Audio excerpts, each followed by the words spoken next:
Hello there, it's me, Paul Cookson, with the National Literacy Trust. And I've been doing some online sessions regarding poetry and the performance of poetry and also the writing of poetry.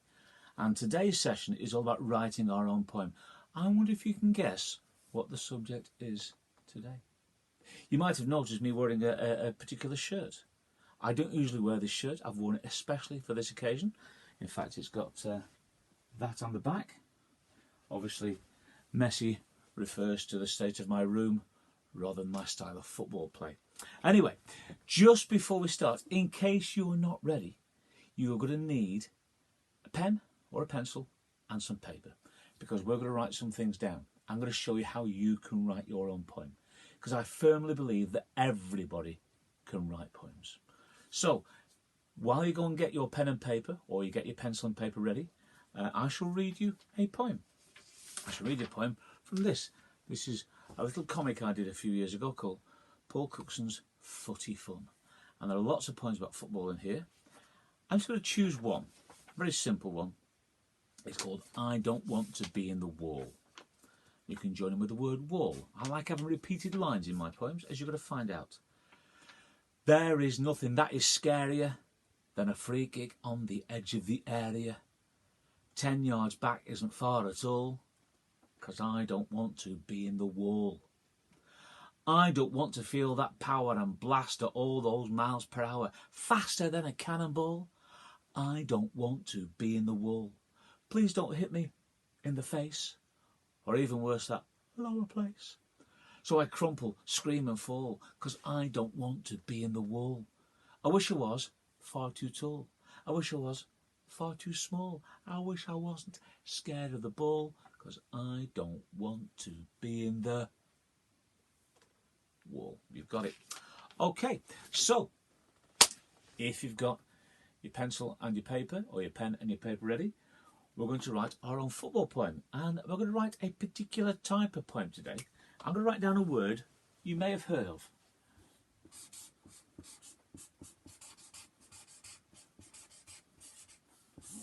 That word says kenning. And a kenning is a particular type of poem. And it's a very easy one to write. And it means you can all do it straight away. Then you can sort of expand it and make it better and rearrange it. We'll talk about that later. But a kenning, or kennings, they were originated by the Anglo-Saxons and the Vikings, and they used to give names to their swords. I don't mean to call the sword Paul or Michael or Stanley or something like that, but the name described what the sword did. So the sword would be a life taker, death bringer, eye gouger, leg slicer, blood gusher, neck chopper, that sort of thing, you know. So it was always two words, and the second word ended in ER. So it's a way of describing something without actually saying what it is. For instance, if we did this with pets, I'm going to give you 4 lines about a pet. I'm not going to tell you what the pet is, but I guarantee you're going to guess it, because it's not a trick. I'm not trying to it's not a riddle. We're going to try to make you think about it and you know what we're describing. So this one, I will say it could be a whisker twitcher, furniture scratcher, mouse chaser, loud purrer. And of course you're ahead of me, it's a cat. If I said it was a tail wagger, stick fetcher, loud barker, by now you said the word dog. Okay, brilliant. So, easy as that.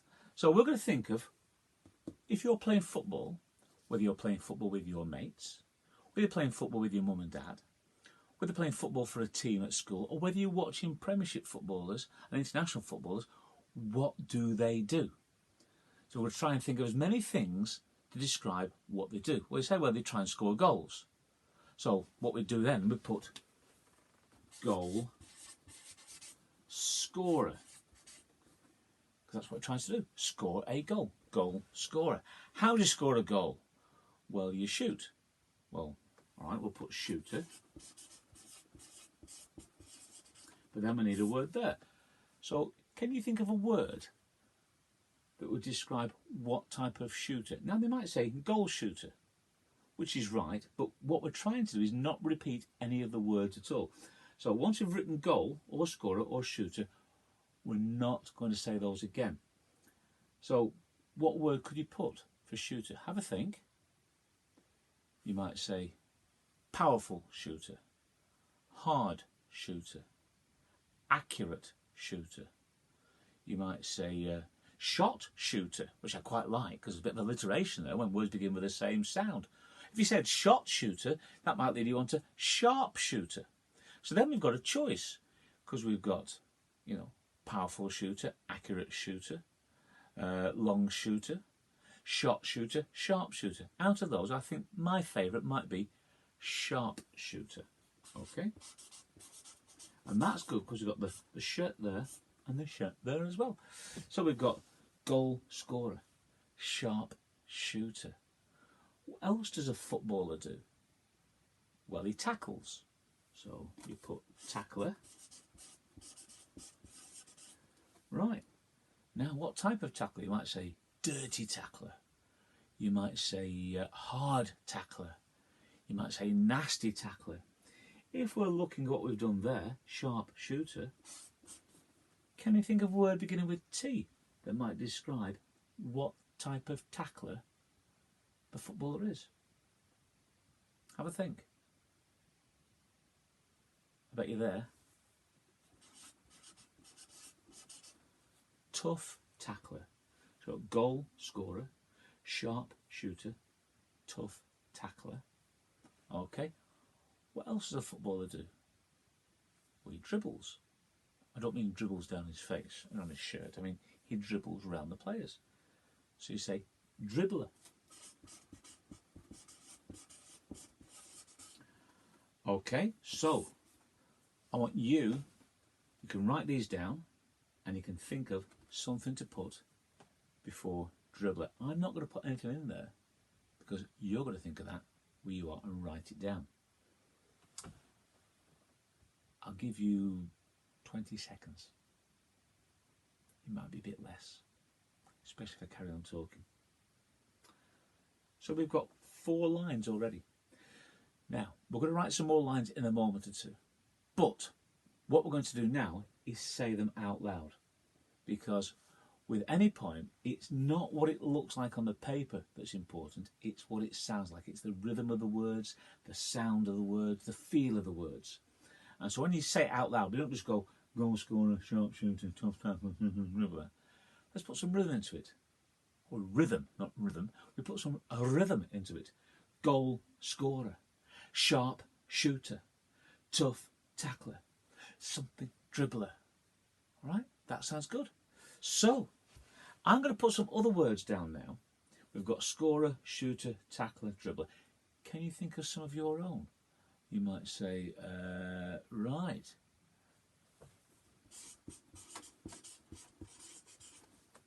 Right. Something taker. Well, what do you have to take in a football match? Might take the kick-off. Might take a throw-in. Might take a corner. Might take a free kick. Might take a penalty. Now, out of those, which is probably the most exciting?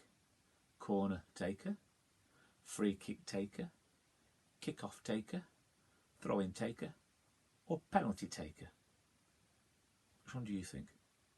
I think penalty taker. All right. Okay, and so we've got goal scorer, sharp shooter, tough tackler. I'm going to put something in now. I'll put tricky dribbler. Yes, I like that. Tricky dribbler, penalty taker. There might be a cup winner. All right.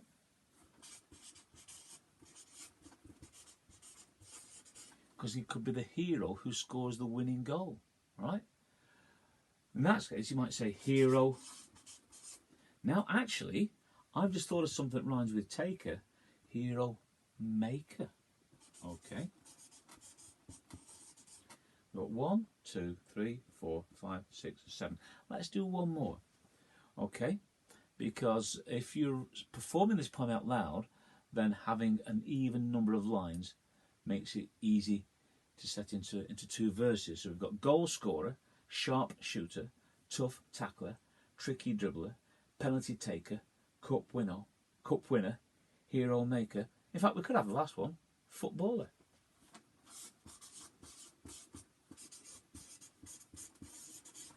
So, but then I noticed that taker and maker rhyme. If you've got lines, 4 lines in a verse, that's great. If you want to make them rhyme, I'd actually put the rhymes, I can't even say it, can I? I'd actually put the rhymes in lines 2 and lines 4. So you might have goal scorer, penalty taker, tough tackler, hero maker. Although I probably want cup winner next to hero maker. So you might have goal scorer, penalty taker, cup winner, hero maker. Okay? 1, 2, 3, 4. Okay? So we've got footballer, tricky dribbler, tough tackler, sharp shooter. Now none of those rhyme, although dribbler and tackler, you've got that l at the end. And you've got footballer at the end, I suppose, as well. So you could have sharp shooter, tricky dribbler, tough tackler, footballer. Okay? We'll have that as a second verse, so we'll start with 5. Sharp shooter, tricky dribbler, tough tackler, and footballer. Okay? You can have a go at that with yourself, with your own work, wherever you are. Now that's a general football poem. Now, if you like football, you'll know there are different positions. You have the goalkeeper. See, that in itself, goalkeeper. You've got defender. You've got midfielder. You've got attacker. You might even have the sub, or the manager, or the ref.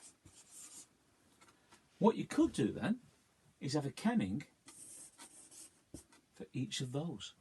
So instead of one poem, you've then got 1, 2, 3, 4, 5, 6, 7, 8 poems. Because what a goalkeeper does is different than what a goal scorer does. He might be a shot stopper, goal saver. He might be a high catcher, long thrower, loud shouter. The referee, whistle. You've got it, haven't you? The manager, he could be an instruction giver, watch pointer. Okay? Sub, he's waiting for his chance, would be a chance waiter. You know? Midfielder, well then he could have tough tackler, defender, sliding tackler. See, all these things. So you've got lots of kennings there. You could have your own football team and manager. You could even do the crowd as well. You know, song singers, loud shouters, goal cheerers, that sort of thing. So a very simple little structure there on how to write your own football poems. But it's not just football, is it? Because you can take this idea and you can apply it to anything, whether it's football. You could write about your brother or your sister or your mum or your dad. If it's Mother's Day or Father's Day coming up, you can write a little card. Or things your dad does. He could be a football watcher. He could be a loud shouter. Or he could be a game cheater, if he always cheats when he plays games. Or your mum could be a cuddle giver, storyteller, tea drinker, chocolate nibbler, that sort of thing. So you can do it with animals. You can do it with people. You can do it with sports. You can do it with anything. And that's the great thing about poetry. Anybody can write a poem. I firmly believe that. So have fun with that. And I will see you next time. And we're going to write some poems that are disgusting and horrible and funny and yucky. Okay, so for now, I'm going to say ta-ra. But have a look on the National Literacy Trust website. And also have a look on my website as well. And there's lots more to do and look at there.